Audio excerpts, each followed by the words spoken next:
We've made it through the combine in Indianapolis, so we really are inching closer and closer to the 2019 draft. Now, free agency is around the corner and that might change some things too. But let's see if the combine changed any projections of what the Eagles will do with the no. 25 pick, USA Today, Doug Farrar Nasir Adderley, S. Delaware Here's what they said: it's time for the Eagles to start retooling their secondary, and where better to start than with top-level defender with the potential to play either cornerback or safety? The cousin of Hall of Fame defensive back Herb Adderley, this Adderley brings a compelling combination of athleticism and coverage talent to a defensive backfield that requires an influx of young talent. My take: I like Adderley, but I'm not convinced the Eagles would be willing to take a safety in the first round. Maybe they would. Rodney McLeod is back this season, but after that? And how much longer will Malcolm Jenkins be around? Farrar has the Colts taking Clelin Ferrell from Clemson with the 26th pick. I'd take him instead if I were the Eagles and he was on the board. CBS Sports, Ryan Wilson, Josh Jacobs, RB, Alabama. Here's what they said, same as last week. Jay Ajayi and Darren Sproles' contracts expired after the 2018 season and Jacobs is the best runner in the country. He runs angry, is smooth catching passes out of the backfield, and would give Carson Wentz another weapon. My take: Jacobs is clearly considered to be the top running back in the draft, so perhaps the Eagles would take ARB in the first round for the first time since the mid-80s, but I'm not buying it. Think about it this way: would the Eagles be better off with Jacobs' second-round DL and second-round OL or WR, or would they be better taking a lineman in the first round and then using a second-round pick on a running back? To me, it's all about value. And taking a running back in the first round, ARB who isn't Zeke or Saquon, doesn't get enough value. Walter Football, Charlie Campbell, Byron Murphy, CB, Washington. Here's what they said: Murphy, 6'1", 185, played well as part of a loaded Washington secondary that was likely comprised of future NFL talent. In 2018, he totaled 58 tackles with 13 passes broken up and 4 interceptions. In his freshman season, he notched 3 interceptions with 7 breakups and 16 tackles. Sources say Murphy is a polished corner and they really like what he put in tape. They like his instincts, awareness, ability to play inside or outside, and the excellent coaching preparation he received from former NFL defensive backs coach Jimmy Lake. Their concerns with Murphy are with his size and him having average playing speed. My take: I like Murphy too. But the Eagles have a stable of young and cheap corners already. Here's what Howie Roseman said last week about the position: we've invested a lot of draft picks at that position and you have to give your young players a chance to grow. Doesn't seem like the Eagles are in on using high draft picks on corners. This wouldn't be a bad pick, by the way. Murphy is worth a first-round selection. Just not sure it'll be with the Eagles. NBC Sports Washington, Ben Standig, Cody Ford, OT, Oklahoma. Here's what they said: left tackle Jason Peters turns 37 in January and battled knee injuries in recent seasons. There are also concerns at guard. The Eagles cannot afford to mess up the investment made in quarterback Carson Wentz. The offensive line situation receives a boost with the Oklahoma Muller likely playing guard in the NFL. My take: I think offensive tackle is a possibility in the first round. I don't think it's as great of a possibility as defensive line, though, and Standig has mid-draft crush Christian Wilkins going at 26. I'd much rather take him in the first round. Anyway, this was a 2-round mock, so Standig has the Eagles taking RB Josh Jacobs at 53 and CB Trayvon Mullen at 57. I doubt Jacobs will still be there at 53, and we already talked about corners. I'd be pretty shocked if the Eagles don't get a defensive lineman with one of their first 3 picks. Click here to download the My Teams app by NBC Sports. Receive comprehensive coverage of your teams and stream the Flyers, Sixers and Phillies games easily on your device. More on the Eagles. The Eagles continue to consistently find ways to work around the NFL salary cap to remain aggressive in free agency. This time, Howie Roseman and the front office reworked Lane Johnson's contract to give them some extra salary cap space, according to a report Tuesday by NFL reporter Adam Kaplan. Johnson's cap hit was set to be over $15.5 million in 2019 and he had a base salary of nearly $11 million.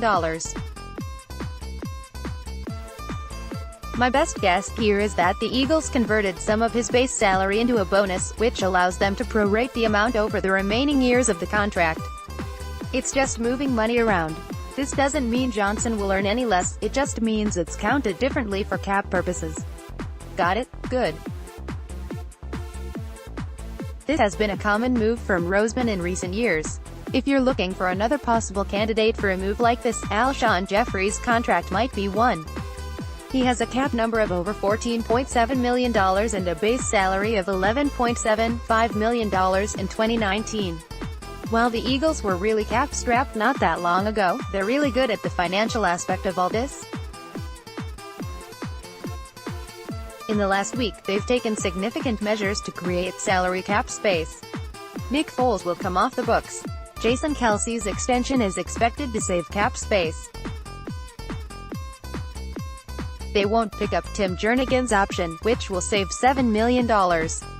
Last week, Roseman said the Eagles' goal is to always remain aggressive in free agency and everywhere. This extra cap space will allow them to at least be moderate players when free agency opens on March 13th. Click here to download the My Teams app by NBC Sports. Receive comprehensive coverage of your teams and stream the Flyers, Sixers and Phillies games easily on your device. More on the Eagles. Several times this offseason, I have said the Eagles would benefit by finally adding a feature running back since they've had 5 different leading rushers in 5 seasons. And every time, I've seen a bunch of the same replies. The Eagles won a Super Bowl with a running back committee. That's absolutely true. My problem with that statement is about a broader philosophy. The Eagles did win a Super Bowl to cap the 2017 season and that team was special. But that team's makeup isn't the only template for success in an ever-evolving NFL. The Eagles need to be worried about building the next Super Bowl team, not about recreating the roster that won the last one. When asked about the running back position, even Howie Roseman was guilty of mentioning how the 2017 team was constructed with LeGarrette Blount and then adding Jay Ajayi mid-season. But Roseman also said, there are different ways to skin a cat. He's right about that.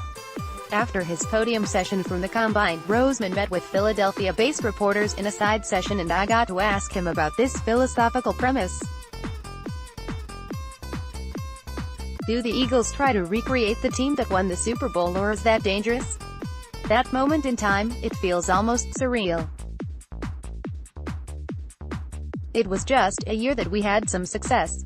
But we don't look at it like we have to find the exact same fits that we had on our roster in 2017. There are some incredibly valuable lessons about that year. Character and chemistry of the football team was unbelievable. And sometimes, that's a big reason for your success. I think that was a big reason for our success last year when we had adversity. But I think everything is different. The league evolves and you have to evolve with the league and what's going on with the league and hopefully be at the forefront of that revolution in terms of roster building. We take valuable lessons from that, but by the same token, we want to be on the forefront of the next thing that's going on and try to be out in front. That's the type of answer that should instill confidence in any fans who read it. Absolutely, the Eagles should take lessons from that season. They would be foolish not to. They would be foolish to not take lessons from every season, good or bad. So the part about chemistry holds true and that won't change. Chemistry will always be important. But the idea that the NFL is always changing and evolving is also true. Just look at offensive numbers in the league. In 2017, the Eagles averaged 28.6 points per game, good for second in the league behind just the Rams at 29.9. But last season, 3 teams averaged over 30 points per game. The league average in 2018 was 23.3, the third highest in NFL history. It's not necessarily a trend yet, but it certainly seems like it could become one. And aside from the data on points scored, there are always rule changes and the NFL landscape evolves in terms of players and coaches who come and go. There's extreme change every season. So trying to reconstruct a team that was successful for a season in time just doesn't make sense. Sure, take lessons from the Super Bowl team. Just know that it's not the only way to win. The Eagles seem to get that. Click here to download the My Teams app by NBC Sports. Receive comprehensive coverage of your teams and stream the Flyers, Sixers and Phillies games easily on your device. More on the Eagles.